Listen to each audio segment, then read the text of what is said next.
एक अज्ञात भविष्य की छाया। सावस्ती नगरी की गलियां शांत थीं। रात का अंधकार धीरे धीरे गहराता जा रहा था, लेकिन जेतवन विहार के पास एक बूढ़ा भिक्षु आचार्य सुबंधु ध्यान में लीन था। वे वर्षों तक भगवान बुद्ध के साथ रहे थे और अब अपने शेष जीवन में उनके दिए उपदेशों को आत्मसात कर रहे थे। लेकिन इस रात कुछ अलग था। वायु में एक विचित्र हलचल थी, जैसे कोई अदृश्य शक्ति हर चीज को प्रभावित कर रही हो। इसी समय नगरी के दूसरी ओर एक युवक अनिरुद्ध जीवन से निराश होकर संन्यास लेने की ठान चुका था। वह अपनी माँ के अंतिम शब्दों को याद कर रहा था, बेटा, अच्छे समय का संकेत देखने की क्षमता हर किसी में नहीं होती, लेकिन जो देख ले वही जीवन को सही दिशा में ले जाता है।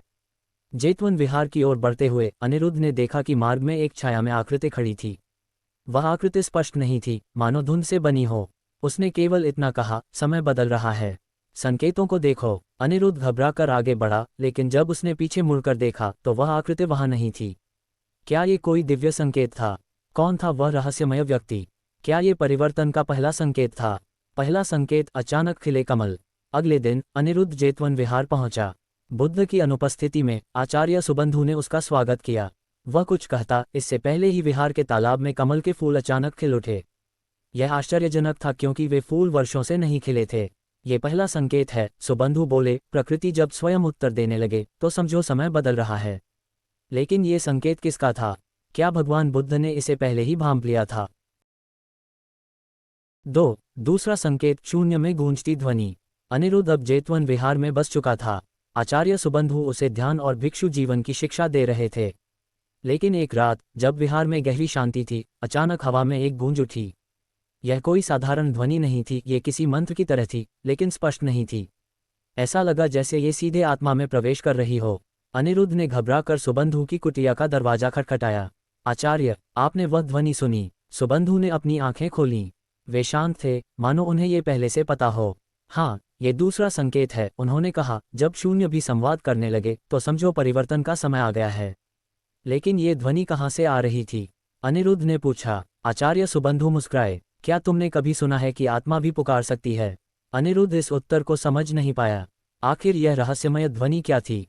क्या ये किसी और संकेत की भूमिका थी? तीसरा संकेत, सपनों में दिखती अग्नि। अनिरुद्ध अब जेतवन विहार में ध्यान और साधना करने लगा था, लेकिन जिस रात शून्य में गूंजती ध्वनि सुनाई दी थी, उसके बाद से वह बेचैन था। उसकी साधना में एक नया तत्व जुड़ गया था, अज्ञात सपने। एक रात जब वह ध्यानमग्न था, उसे एक विचित्र सपना आया। उसने देखा कि एक विशाल जंगल है और वह उसके बीच में खड़ा है। अचानक चारों ओर से अग्नि की लपटें उठने लगीं। वह भागने की कोशिश करता है, लेकिन तभी उसे ध्यान आता है कि आग उसे जला नहीं रही, बल्कि एक मार्ग दिखा रही है, एक पवित्र बोधि वृक्ष की ओर। सुबह होते ही उसने आचार्य सुबंधु को ये सपना बताया। आचार्य ने गहरी सांस ली और बोले, ये तीसरा संकेत है। जब अग्नि विनाश की नहीं बल्कि मार्गदर्शन की प्रतीक बन जाए, तब समझो कि परिवर्तन समीप है। लेकिन इसका अर्थ क्या है? अनिरुद्ध ने पूछा। बुद्ध ने कहा था कि जब लोग जागने के करीब होते हैं तो उन्हें पहले भय और अग्नि का सामना करना पड़ता है। तुम्हारे भीतर परिवर्तन हो रहा है, अच्छा समय आने वाला है। अनिरुद्ध अब और भी अधिक उलझ गया था। क्या ये केवल एक सपना था या वास्तव में ये भविष्य का संकेत था? अगला संकेत क्या होगा? चौथा संकेत, गूंजता मौन। सपनों में अग्नि देखने के बाद अनिरुद्ध की बेचैनी बढ़ गई थी। वह हर चीज को गहराई से समझने की कोशिश कर रहा था, लेकिन कोई स्पष्ट उत्तर नहीं मिल रहा था। आचार्य सुबंधु ने उसे कहा था कि परिवर्तन का समय नजदीक है, लेकिन ये परिवर्तन कैसा होगा? एक दिन अनिरुद्ध ध्यान में बैठा था। उसके चारों ओर जेतवन विहार के भिक्षु अपने अपने अभ्यास में लगे थे। पक्षी चहचहा रहे थे, पेड़ों की पत्तियां हिल रही थीं, लेकिन फिर अचानक सब कुछ शांत हो गया। यह एक अस्वाभाविक शांति थी। न पक्षियों की आवाज, न हवा की सरसराहट, न ही भिक्षुओं के पदचाप। अनिरुद्ध ने अपनी आंखें खोलीं। पूरा विहार मौन में डूबा था। यह मौन साधारण नहीं था, यह ऐसा था जैसे समय थम गया हो। उसने सुबंधु की ओर देखा। वे पहले से ही उसकी प्रतीक्षा कर रहे थे। तुमने चौथा संकेत अनुभव कर लिया, आचार्य बोले। लेकिन ये संकेत क्या था? अनिरुद्ध ने घबराते हुए पूछा। सुबंधु ने मुस्कराकर कहा, जब ब्रह्मांड स्वयं मौन हो जाए तो समझो कि महान परिवर्तन की आहट निकट है। यह मौन अनंत की गूंज है, जो बताती है कि समय का चक्र एक नए मोड़ पर पहुंच रहा है। अनिरुद्ध कुछ कहने ही वाला था कि अचानक एक शीतल हवा चली और सब कुछ पहले जैसा हो गया। पक्षी फिर से चहचहाने लगे, भिक्षु अपने कार्यों में व्यस्त हो गए। आखिर यह रहस्यमय मौन क्या संकेत कर रहा था? और पांचवां अंतिम संकेत क्या होगा? पांचवां संकेत, बोधि वृक्ष की छाया। अब तक अनिरुद्ध 4 रहस्यमय संकेतों का अनुभव कर चुका था, कमल का खिलना, शून्य में गूंजती ध्वनि, अग्नि के सपने और अचानक आया गूंजता मौन। हर संकेत के बाद वह और अधिक बेचैन हो जाता था। अब उसे केवल एक ही चीज का इंतजार था, 5वां और अंतिम संकेत। आचार्य सुबंधु उसे जेतवन विहार के एक विशेष स्थान पर ले गए जहां एक प्राचीन बोधि वृक्ष था। यही वह स्थान है जहां 5वां संकेत प्रकट होगा, सुबंधु ने कहा। अनिरुद्ध ने वृक्ष की ओर देखा। ये वृक्ष किसी भी साधारण वृक्ष की तरह ही था, लेकिन उसमें कुछ अजीब बात थी। उसकी छाया कभी स्थिर नहीं रहती थी।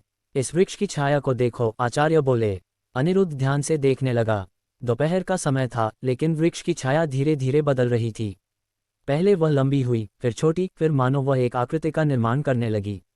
और फिर अचानक छाया स्पष्ट हो गई।